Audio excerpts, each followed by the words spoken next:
Bismillahirrahmanirrahim. Assalamualaikum warahmatullahi wabarakatuh. Perkenalkan, saya Asep Hermawan, calon guru penggerak angkatan 10 dari Kabupaten Sumedang. Pada kesempatan kali ini saya akan melakukan percakapan pra-observasi. Saya ditemani oleh Bapak Tatang dari SD Negeri Parakan Muncang 1.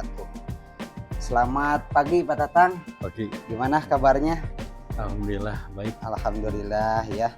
Baik Pak Tatang, terima kasih atas kesempatannya, atas waktunya. Untuk pertemuan kali ini kita akan melaksanakan pra-observasi untuk supervisi akademik. Sebelumnya izinkan saya menjelaskan dulu tujuan dari kegiatan ini. Tujuan dari supervisi akademik ini tentunya untuk mengetahui dan mengevaluasi jalannya proses pembelajaran yang nantinya akan Bapak laksanakan, kemudian juga membantu mengembangkan kompetensi Bapak sebagai guru dan sejauh mana kesiapan Bapak dalam melaksanakan pembelajaran. Sebelumnya izinkan saya untuk bertanya beberapa pertanyaan ya Pak ya. Ya. Tegang Pak. Ya. Untuk pertanyaan pertama Pak, apa nih yang diharapkan dari kegiatan observasi ini Pak? Yang saya harapkan saya bisa meningkatkan kompetensi. Oke, baik Pak. Meningkatkan kompetensi Bapak sebagai guru ya Pak ya? Sebagai guru. Oke, baik. Kemudian pelajaran apa yang akan Bapak laksanakan nantinya? Kebetulan saya mengajar PJOK. Oke, baik Pak, PJOK ya, sama seperti saya. Ya. Satu mata pelajaran PJOK. Untuk tujuan pembelajarannya Pak, yang ingin dicapai untuk kegiatan pembelajaran nanti? Untuk pembelajaran kali ini saya ingin mengembangkan pembelajaran lokomotor. Oh iya, mengerjakan lokomotor ya Pak ya? Lokomotor. Di kelas berapa Pak? Kelas 3. Kelas 3. Ya. Kelas 3 ya. Pembelajaran lokomotor. Praktek ya Pak? Ya, praktek. Ya. Berarti area pengembangan yang akan Bapak kembangkan itu di area mana saja Pak? Ya, kalau dulu mah ya ada istilahnya kognitif, afektif, dan psikomotor. Oh iya iya. Nah, aspek pengetahuan ya, berarti kemudian aspek sikap dan juga keterampilannya tentunya ya Pak ya. Oke, baik Pak. Jadi untuk area pengembangannya ada 3 ya Pak ya. Aspek kognitif, afektif, dan juga psikomotor. Psikomotor ya Pak. Kemudian kira-kira nih Pak, apa yang sudah Bapak persiapan untuk kegiatan pembelajaran nanti? Ya, yang saya siapkan modul ajar, instrumen penilaian, ya, dan juga perangkat ajar mungkin dan ya? perangkat ajar ya. Baik Pak. Untuk kendala nih Pak, kira-kira biasanya gitu ya dalam kegiatan pembelajaran, kendalanya apa saja mungkin ya Pak untuk siswa ini? Ya, kendala itu kalau dibuat susah ya bisa susah ya. Tapi kalau dibuat enjoy ya bisa ya. Soalnya disesuaikan dengan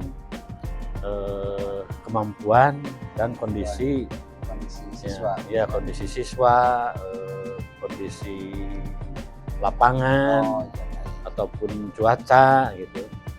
Jadi mengikuti ya, terutama lah mengikuti, jangan sampai berseberangan dengan kemauan anak ya, kita mengikuti aja dengan menyesuaikan minat, mungkin ya Pak ya, dengan minat anak, dengan minat dan juga bakatnya anak ya. Yang disesuaikan dengan juga kondisi siswanya, minatnya, kemudian juga kondisi situasi di lapangannya mungkin ya Pak ya. Berarti untuk strateginya mungkin kurang lebih seperti itu mungkin ya.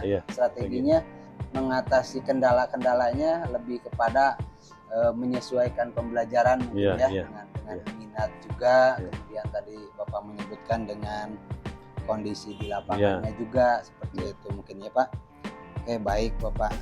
Jadi memang mungkin saya juga sedikit memahami ya Pak ya, karena memang kita satu mata pelajaran mungkin ya. Memang untuk kendalanya sendiri di dalam kegiatan pembelajaran di lapangan itu memang anak cukup sulit ya, apalagi untuk anak siswa SD ya. Untuk sulit untuk mengkondisikan anak mungkin ya Pak ya. Ada yang suka main main itu. Mungkin strateginya lebih kepada menyesuaikan dengan kondisi lapangan dan juga minat siswa ya. Mungkin kalau dalam bahasa sekarang mungkin lebih ke pembelajaran berdiferensiasi mungkin Pak ya. Jadi kita mengajarkan pembelajaran sesuai dengan apa yang siswa minati Pak ya. Baik, untuk pelaksanaannya Pak, mungkin kapan nih kira-kira bisa saya lakukan kegiatan observasi ini? Ya besok bisa besok. Soalnya kan Jumat ada juga. Ada jadwal besok juga lain. Ada ya. Ya. Ada. Oke, baik. Jadi besok mungkin ya waktunya pagi-pagi ya Pak? Iya. Jam 8 mungkin ya? Jam 8 lebih lah mungkin. Baik Bapak, jadi untuk besok mungkin saya akan mengikuti kegiatan pembelajaran yang Bapak laksanakan. Saya akan melakukan observasi, kemudian juga mencatat hal-hal apa saja yang nantinya mungkin terjadi gitu ya ketika kegiatan pembelajaran yang Bapak laksanakan di hari besoknya. Kemudian juga nantinya setelah melakukan observasi, kita akan bertemu kembali di kegiatan percakapan pasca observasi ya Pak, untuk menindaklanjuti apa yang terjadi ketika pembelajaran berlangsung. Baik Bapak, mungkin itu saja. Terima kasih banyak untuk waktunya dan kesempatannya telah berbincang dengan saya. Sebelumnya juga saya mohon maaf karena telah mengganggu waktunya ya Pak ya. Terima kasih banyak. Sama-sama. Kita bertemu lagi mungkin besok untuk kegiatan observasinya ketika Bapak mengajar di kelas 3. Ya, atur nuhun Bapak. Assalamualaikum warahmatullahi wabarakatuh. Waalaikumsalam.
Bismillahirrahmanirrahim. Assalamualaikum warahmatullahi wabarakatuh. Waalaikumsalam warahmatullahi wabarakatuh. Alhamdulillah bertemu lagi dengan saya Asep Hermawan, calon guru penggerak angkatan 10 dari Kabupaten Sumedang. Pada kesempatan kali ini saya akan melaksanakan percakapan pasca observasi yang sebelumnya sudah dilaksanakan, percakapan pra dan juga kegiatan observasi bersama Bapak Tatang. Pada pertemuan kali ini saya juga ditemani oleh Bapak Tatang sendiri selaku guru model, kemudian juga ditemani dengan pengajar praktik Ibu Ai. Assalamualaikum Bu Ai. Assalamualaikum Pak Tatang. Waalaikumsalam. Gimana kabarnya Pak Tatang? Alhamdulillah baik.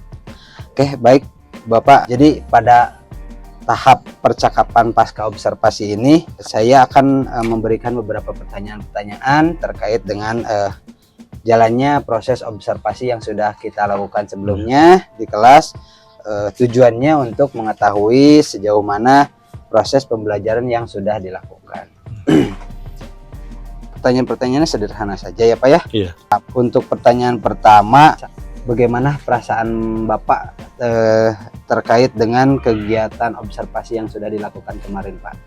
Kira-kira untuk perasaannya. Ya kalau masalah perasaan mungkin belum biasa seperti yang dulu ya. Ya, apalagi di terbiasa depan ya Pak ya. Di depan ada kamera kan. Ya. Ya sedikitnya ada grogi gitulah. Grogi gitu, ya Pak. Ya. Tidak seperti biasanya mengajar lepas mungkin ya. Tapi gimana, berjalan lancar ya Alhamdulillah. Ya Alhamdulillah diikuti aja lah. Ikuti saja Alhamdulillah.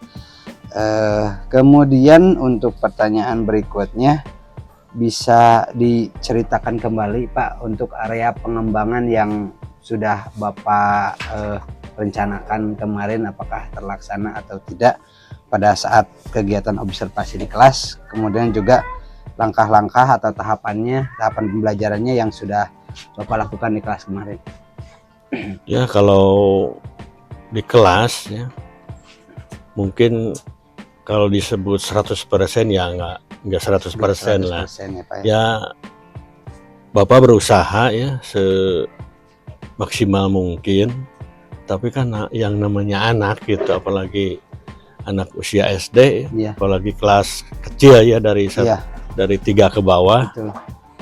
Masalah belajar untuk fokus itu kendalanya ya, memang susah juga ya gitu. Mungkin masih dunia bermain. Ya, jadi apalagi kelas 1 masih perasaan TK aja gitu. Ya, perasaannya betul, gitu. Betul. Tapi untuk area pengembangannya yang kemarin itu kognitif afektif. Oh, itu ya sudah tersampaikan. Ya itu disampaikan yang 3 aspek itu yang kognitif, afektif dan psikomotor itu. Ya kalau untuk psikomotornya nggak disuruh juga anak. Iya, betul. Main terus kadang-kadang. Kegiatan olahraganya. Jadi memang untuk ketiga aspeknya memang sudah dilaksanakan ya Pak ya, dari apalagi untuk psikomotornya juga pengetahuannya juga memang disampaikan ya Pak ya. Terus untuk aspek sikapnya juga mungkin ada ya Pak ya. Ya sikap sedikit-sedikit ya, ada yang perubahan. Kerjasama mungkin ya. Ada ya. Ya paling sulit di kelas kecil itu ya pengetahuannya. Kalau psikomotor bermainnya ya udah lincah ya Pak. Ya udah kemauan sendiri kelihatannya. Oke, berikutnya Pak, sejauh mana area pengembangan yang sudah Bapak sampaikan tadi? Apakah sudah dilaksanakan di kelas yang tadi pengembangan ya di kelas dilaksanakan ya, apalagi di luar kelas ya kalau di kelas kebanyakan kan teorinya ya kita teknik-tekniknya, kalau prakteknya otomatis kan menyangkut untuk psikomotornya otomatis di lapangan gitu. Oke, baik Bapak. Menurut Bapak kira-kira ada kekurangan-kekurangan untuk kegiatan pembelajaran kemarin? Ya, kekurangannya seperti apa mungkin? Yang namanya kekurangan pasti ada gitu. Ya sedikit-sedikit lah diatasi aja dengan kemampuan yang ada gitu. Iya. Mungkin untuk kekurangannya, kendalanya contohnya seperti apa Pak? Ya kalau terutama kelas 1 ya kan saya dari 1 sampai 3 untuk fokus itu emang kelas 1 itu susah ya kalau kita nggak bisa meracik supaya anak senang gitu. Kebanyakan kan sikapnya masih kekanak-kanakan, masih senang bermain, ya suka bermain, untuk fokus itu susah masih gitu. Punya dunia ya dunia fantasi gitulah kalau di olahraga gitu. Oke, baik Bapak. Kemudian untuk penyebabnya sendiri mungkin karena memang yang pertama usia mungkin ya Pak ya? Ya pertama usia, keduanya ya mendingan kalau sekarang kan ada usaha untuk kelas 1 itu minimal dari PAUD dulu atau TK ya, tapi kan nggak menjamin sebab bukan tuntutan masuk kelas 1 itu udah bisa baca. Itu kan TK atau di PAUD itu kan berupa taman. Ya mending anak kelas 1 kalau ya udah bisa baca. Tapi kan tidak menjamin yang sekolah di TK atau PAUD kan masih ada yang belum bisa baca. Nah itu yang belum bisa baca sulit untuk memahami apa yang kita sampaikan gitu. Nah itu kendalanya. Ada kesulitan ya. Apa yang kita sampaikan memang kadang-kadang masih sulit untuk dipahami gitu, terutama untuk anak-anak yang belum bisa baca dan sebagainya mungkin ya Pak ya. Kalau untuk bentuk cara mengatasinya Pak, kira-kira yang biasanya Bapak lakukan seperti apa, atau mungkin yang kedepannya mau coba dilaksanakan gitu untuk mengurangi kendala-kendala tersebut?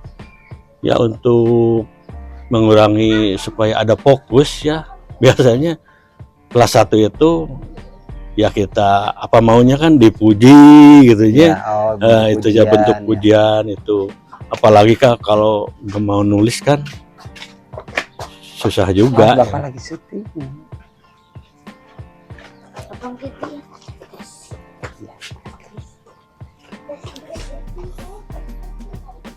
Jadi dalam bentuk pujian mungkin ya Pak ya? Ya pujian, nilai juga lah, tahu sendiri. Kalau asli itu gimana gitu ya. Kan kita ingatnya wajib belajar, jadi daripada anak nggak mau belajar ya kita ikuti aja lah kemauannya. Yang penting sasaran kita itu ya tercapai gitu. Oke, baik Bapak. Untuk rencana perbaikannya kira-kira mungkin kapan nih mau coba dilaksanakan mungkin untuk mengatasi kendala-kendala atau hambatan tersebut? Ya kalau jangka pendeknya mungkin ya dari beberapa minggu ke depan atau bulan ya, atau jangka panjangnya mungkin tahun ajaran yang baru gitu, tahun yang depan gitu. Oke baik, jadi mungkin untuk jangka pendeknya beberapa minggu ke depan juga memang sudah mulai diterapkan mungkin ya Pak, untuk mengatasi kendala-kendala yang sebelumnya terjadi agar tidak terulang kembali mungkin ya Pak ya. Oke baik Bapak, mungkin itu saja yang ingin ditanyakan. Kurang lebihnya saya mohon maaf. Kemudian juga kemarin dari hasil observasi memang untuk tahapan kognitif, afektif dan juga psikomotornya memang sudah ada. Saya lihat memang dari pengetahuannya ada, kemudian juga sikap dimulai dari belajar, anak belajar tanggung jawab, kemudian juga kerjasama dan sebagainya memang sudah muncul ya Pak ya. Kemudian juga untuk psikomotor juga memang sudah pasti ya, untuk pasti, kegiatan PJOK ini memang tidak 100%, ada sedikit kendala-kendala, apalagi untuk anak usia dasar ya, untuk anak sekolah dasar 1 sampai kelas 3 memang masih banyak kendala, terutama anak masih dalam usia bermain ya Pak ya. Memang sudah sangat baik, mudah-mudahan kedepannya memang bisa dilaksanakan dengan lebih maksimal kembali ya Pak ya. Insya Allah. Terima kasih banyak Bapak untuk waktunya. Mungkin ada hal-hal yang ingin disampaikan sama Ibu Sudah cukup. Iya. Terima kasih banyak Bapak untuk waktunya untuk kegiatan percakapan pasca observasi ini. Mudah-mudahan kedepannya saya juga bisa mencari ilmu dari Bapak gitu ya. Untuk kegiatan pembelajarannya kita bisa sama-sama sharing untuk kegiatan-kegiatan pembelajaran yang lebih baru, lebih menarik dan lebih baik lagi ke depannya. Terima kasih banyak. Wassalamualaikum warahmatullahi wabarakatuh. Waalaikumsalam warahmatullahi wabarakatuh. Ya, sedikit saya juga mungkin Pak Asep, terima kasih. Saya juga maaf ya apabila dari pertanyaan-pertanyaan tadi mungkin agak misalkan kurang memuaskan, maaf aja gitu. Sudah Pak. Apalagi gitu. Bapak guru senior gitu ya, panutan saya. Saya juga terima kasih banyak Bapak sudah bersedia gitu untuk ikut dalam kegiatan seperti ini gitu Pak. Saya sangat luar biasa gitu. Amin, sama-sama. Ya untuk usia Bapak yang sudah senior biasanya terkadang malas, tapi alhamdulillah gitu Bapak masih semangat gitu untuk kegiatan belajar mengajar untuk anak itu juga menjadi motivasi untuk saya. Terima kasih banyak. Sama-sama. Ya.